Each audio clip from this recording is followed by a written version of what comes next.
नमस्ते बच्चों। हिंदी ओलंपियाड का प्रश्न पत्र है 2025 का। आइए इसे सॉल्व करते हैं। पहला प्रश्न, भाषा को लिखने के लिए जिन चिन्हों का प्रयोग किया जाता है उन चिन्हों को लिपि कहते हैं। निम्नलिखित में से किस शब्द युग्म में री की मात्रा का प्रयोग हुआ है? शब्द युग्म मतलब हमें सही ऑप्शन देखना है। री की मात्रा ये होती है जो कि हम नीचे लगाते हैं। इसमें हुआ है, देखिए, इसमें नहीं हुआ है, इसमें और इसमें दोनों है। दृष्टि और तृष्णा दोनों में हुआ है, तो ये वाला ऑप्शन सही है। इसमें भी कृति में हुआ है, महर्षि में नहीं हुआ है, हर्षित में भी नहीं हुआ है, क्रमिक में भी नहीं हुआ है, तो यह ऑप्शन हमारा सही हो गया। दिए गए वाक्य में अर्थ के आधार पर वाक्य का कौन सा भेद है? मैंने आम नहीं खाया, तो विस्मयादिबोधक नहीं है। विस्मयादिबोधक के लिए आपको ये है चिन्ह होना चाहिए। यह है निषेधवाचक, नहीं बोल रहा है तो निषेधवाचक वाक्य हो गया।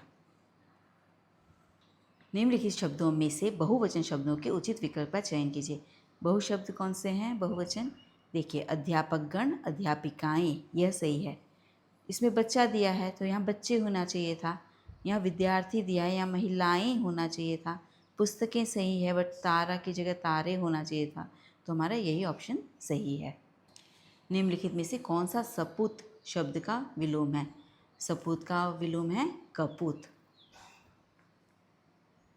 दिए गए वाक्य में विशेषण के भेद पर उचित विकल्प का चयन कीजिए। वह साइकिल मेरी है, तो गुणवाचक भी नहीं है, परिमाणवाचक भी नहीं है और संख्यावाचक भी नहीं है। सार्वनायिक, देखिए, वह और मेरी, तो यह सार्वनामिक विशेषण है।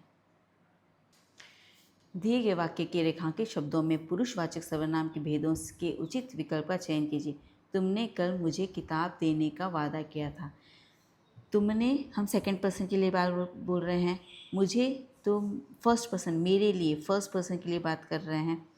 अन्य पर्सन के लिए जब हम तीसरे व्यक्ति के लिए बात करते हैं तो वो अन्य पुरुषवाचक हो जाता है। तो इसमें तुमने मतलब हो गया मध्य पुरुषवाचक, मुझे मतलब उत्तम पुरुषवाचक हो गया। First person, second person. निम्नलिखित में से कौन सा कारक का भेद नहीं है? कर्म कारक है, अपादान कारक है, अधिकरण कारक भी है। सकर्मक क्रिया होती है, सकर्मक क्या होती है? क्रिया होती है, तो यह कारक नहीं है। निम्नलिखित में से कौन सा अधिकारी शब्द का स्त्रीलिंग है? तो अधिकारिणी, ये स्पेलिंग रॉन्ग है, सारे सही है, बट हमें स्पेलिंग देखनी है कौन सी सही है। तो अधिकारिणी, यह स्पेलिंग सही है। इस हिंदी में स्पेलिंग का नॉलेज होना जरूरी है। पौध का अर्थ जहाज है और पौत्र का अर्थ है पोता, ग्रैंड सन। पौत्र किसे कहते हैं? ग्रैंड सन को कहते हैं। दिए गए वाक्य में प्रयुक्त विस्मयादिबोधक अव्यय किस भाव को प्रकट करता है? काश मैं कक्षा में प्रथम आ पाती, तो यह उसकी इच्छा है कि वह कक्षा में प्रथम आ पाए, तो यह हो गया इच्छा। निम्नलिखित में से शुद्ध शब्द का चयन कीजिए। तो इसमें भी ऐतिहासिक, ऐतिहासिक, ऐतिहासिक, ऐतिहासिक, हमें इसमें स्पेलिंग का नॉलेज होना जरूरी है, तो यह हमारा ऑप्शन सही है, ऐतिहासिक। दिए गए वाक्य के रेखांकित पद में क्रिया विशेषण का कौन सा भेद है? सारे आम धड़ाधड़ बिक गए, तो कैसे बिक गए? धड़ाधड़ बिक गए, तो यह है रीतिवाचक क्रिया विशेषण। स्थान के लिए जगह का होना जरूरी है, परिमाणवाचक के लिए क्वांटिटी का होना जरूरी है, कालवाचक के लिए भी टाइम का होना जरूरी है। निम्नलिखित में से कौन सा भाववाचक संज्ञा शब्द नहीं है? बुढ़ापा है, बच्चा, बच्चा मतलब चाइल्ड हो गया, हंसी और कायरता भी है। बच्चा मतलब चाइल्ड हो गया। बचपन होता, देखिए, यह बचपन होता तो यह भाववाचक होता, बट ये तो बच्चा बताया, यह जातिवाचक है, यह कॉमन नाउन है, यह भाववाचक संज्ञा नहीं है। निम्नलिखित में से किस शब्द में द्वितीय व्यंजन का प्रयोग हुआ है? द्वितीय व्यंजन मतलब ये त और ता, यह द्वितीय व्यंजन हो गया। एक जैसे व्यंजन दो बार आने चाहिए, जैसे कि हम लिखेंगे बिल्ली, इसमें भी ल और ल आ गया। हम लिखेंगे पक्का, तो इसमें भी क और क, एक जैसे व्यंजन दो बार आएंगे तो उसे कहते हैं द्वितीय व्यंजन। तो यह ऑप्शन हमारा सही है। दिए गए चित्रों का उनके तत्सम शब्दों से मिलान कर उचित विकल्प का चयन कीजिए। ग्रह, मयूर, सर्प, हस्त, यह तीनों ऑप्शन सही है, यही ऑप्शन गलत है।